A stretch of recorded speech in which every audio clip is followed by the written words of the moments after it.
All right, let's talk about computers.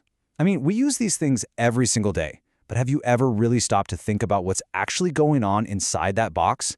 Today, we're going to do just that. We're peeling back the case to take a look at the anatomy of these incredible machines. So let's get into it. This is a pretty bold statement, but it's really hard to argue with, isn't it? Just think about it. Computers are in our phones, they're in our cars, they run the entire internet. They've literally become the backbone of our modern world.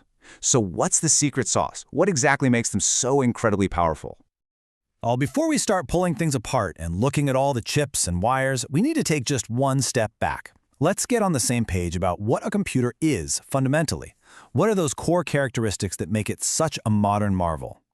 At its heart, a few key things really define a computer. First, there's just the mind-boggling speed. We're talking millions of instructions every single second. Then there's versatility, right?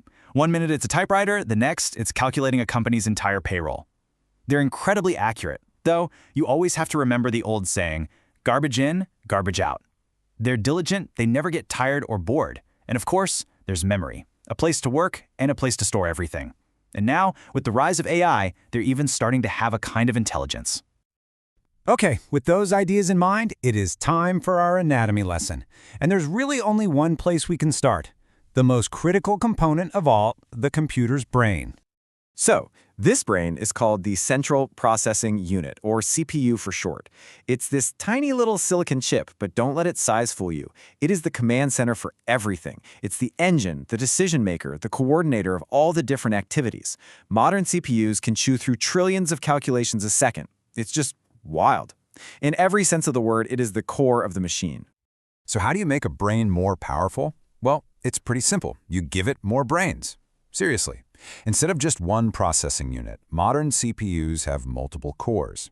So you can think of a dual-core processor as having 2 brains working in parallel, and a quad-core as having 4. This is exactly why your computer can multitask so smoothly, juggling a bunch of complex operations all at once without breaking a sweat. Okay, so if the CPU is the brain, here's a question for you. Where does it do all its work? I mean, it needs a space to think, right? A place to hold information temporarily while it's processing. And that brings us to the whole concept of computer memory. And memory isn't just one big bucket. It's structured kind of like a pyramid. Right at the tippy top, you have the absolute fastest, most expensive, but tiniest bits of memory, like CPU registers and cache. They're practically built right into the brain. As you move down the pyramid to RAM and then to permanent storage, the memory gets slower and cheaper, but you can have a lot more of it. It's this constant trade-off between speed and size. So let's focus on that third level down, RAM, or random access memory. The best way to think about RAM is like a workbench, or maybe even your own short-term memory. It's where the computer puts everything it's actively working on right now. But here's the crucial detail. RAM is volatile, and what that means is when you turn the power off, poof, everything on that workbench gets wiped clean. It's gone.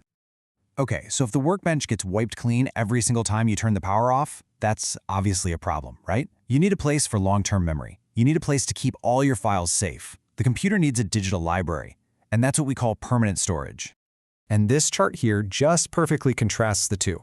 You have your primary memory, RAM, which is the fast, volatile workspace, and then you have your secondary memory, storage, which is the slower but permanent library. Honestly, if you can grasp this difference, the temporary workbench versus the permanent library, you've just nailed one of the most fundamental concepts in all of computing. And man, have our digital libraries evolved over time. It's kind of crazy to think about. We went from physical punch cards and massive reels of magnetic tape in the 60s to floppy disks and CDs. The really big leap, though, was the solid-state drive, or SSD. It basically works like a giant USB stick, using flash memory instead of spinning disks, which makes it incredibly fast. And today, a lot of our library is moving into the cloud, which is really just a fancy way of saying we're storing our stuff on someone else's massive computer system and accessing it over the internet. So our computer has a brain, a workspace, and a library. But how does it interact with us? How does it interact with other devices? It needs senses. It needs ways to get information in and out. And that's where ports and interfaces come into play. You know that confusing mess of plugs on the back of a computer? It can look a little intimidating, but this table really simplifies it. The most famous one is the USB port, which truly became a universal connector for almost everything after it came out in '97.